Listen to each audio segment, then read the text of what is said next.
Hey, it's Thomas Mulready from CoolCleveland.com, and we're here today at Case Western Reserve University, and we're here with Alex Boxerbaum.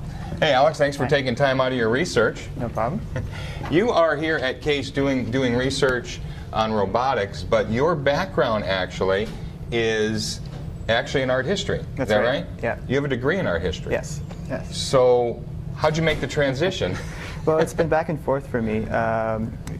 Way back in high school, I loved engineering, but I really wanted a liberal arts education, and I loved art. I was a painter as well. And so the school I went to, University of Chicago, didn't have an engineering program.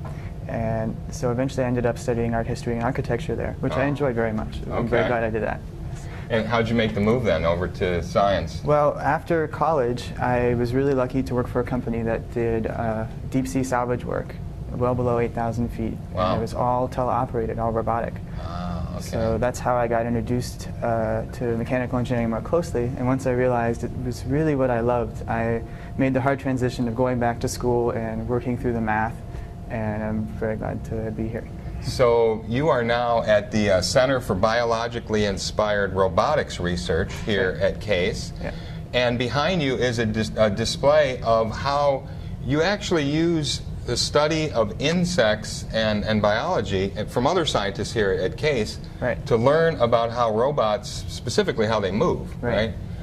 Yeah, the interesting thing is that if we could build robots that could climb, run, jump, swim, or fly as well as insects could, or other animals, then we would be doing a much better job than we are today. Right, right. So they're a great source of inspiration to us. Right. Let's look at this display case over here behind you, because I think this is fascinating. You've got what's actually known to you guys as R1, which was one of the first robots ever designed that moved like an insect. That's right, yeah. Robot 1, right here. It was mechanically a rather simple robot, but what was particularly exciting about it is that we worked with biologists to prove some theories about how insects walk.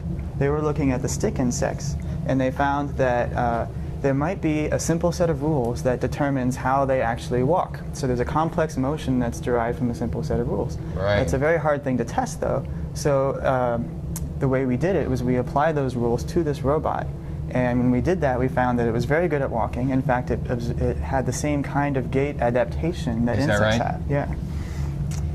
So each of these legs then is controlled in a way that relates to how an insect... Right. It's a very local controller. It makes decisions based on very small amounts of information. Right. And then there's an adaptive behavior that sort of emerges from that. Right. Yeah. You've got sort of the next generation down here, which is...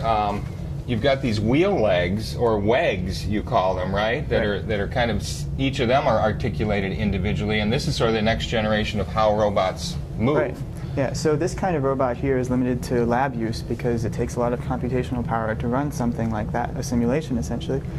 This robot here, we take what we've learned from insects and we create sort of abstracted biological principles that we apply. So in this case, this robot here has one drive motor, but the wheel legs work together so that their gait naturally adapts just like a cockroach does. So when it reaches an obstacle, instead of trying to walk in a tripod gait, its legs sort of line up and it lifts together in a very stable way. Right. So let's go in your lab now, because you guys actually work with some of the cockroach scientists here at Case, right? I mean, they've got some of the best scientists studying cockroaches in the world here. And you guys have used this research then to investigate how these cockroaches move and adapt those physically. Right. Cockroaches are very good climbing insects. They're also, like you said, some of the best researchers in the world here are studying cockroaches. Right. So we built this robot. This is R3, the third one in our lab. It's a very highly articulated robot with a large number of degrees of freedom.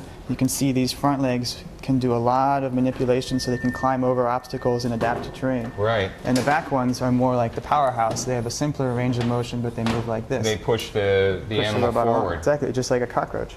And these are all, what, pneumatic? Right, these are all pneumatic powered.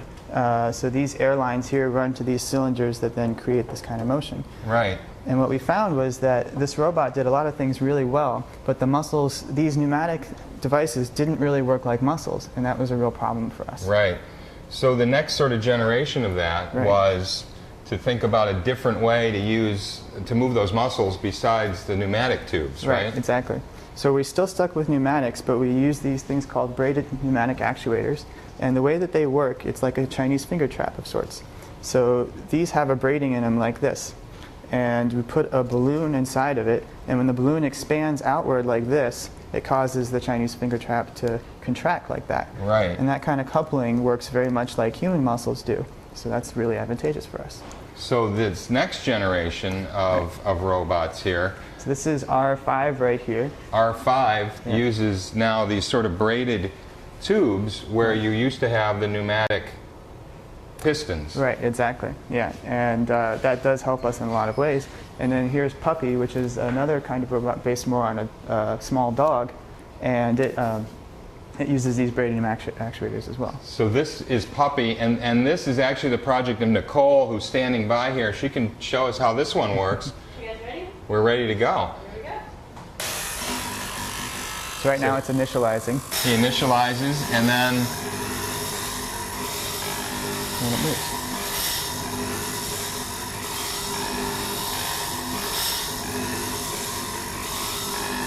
and it's actually moving its arms, its knees, its legs, its shoulders, if you will. All of these are replicating.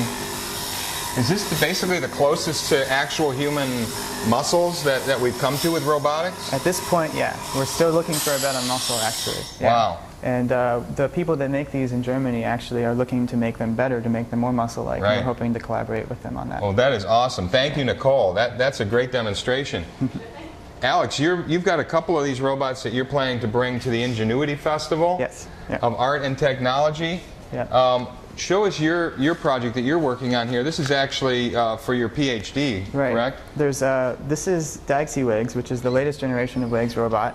And unlike the one in the hall, it can have a completely sealed case. It has a large space here for either a computer electronics or smaller robots, like Mini Wigs here. Mini Wags robot. That's right. That's These are cool. very scalable. And Mini Wigs here will be at the festival, and anybody can come up and drive them around. Great. That's something I can do. And the now. nice thing about your robot is it looks pretty strong. Yeah, This thing can lift itself up over. It can lift itself over 40-centimeter obstacles, which is about 2 or 3 inches taller than the actual robot itself. Wow. So that's an So it accomplishment. can go up steps, basically. It can go up very large steps, and it Yeah. has this body joint here Right. that can passively move like this and allows Right. it to adapt to terrain even more. Well, that is awesome. So people will be able to see that, but they'll actually be able to play with one of these Mini Wags robots That's right. Yeah. at the Ingenuity Fest. Yeah. We'll have a few of these that people can run around. We'll have a little obstacle course that Right. we're working on with an Right. artist. And yeah, and they can run over all kinds of different things.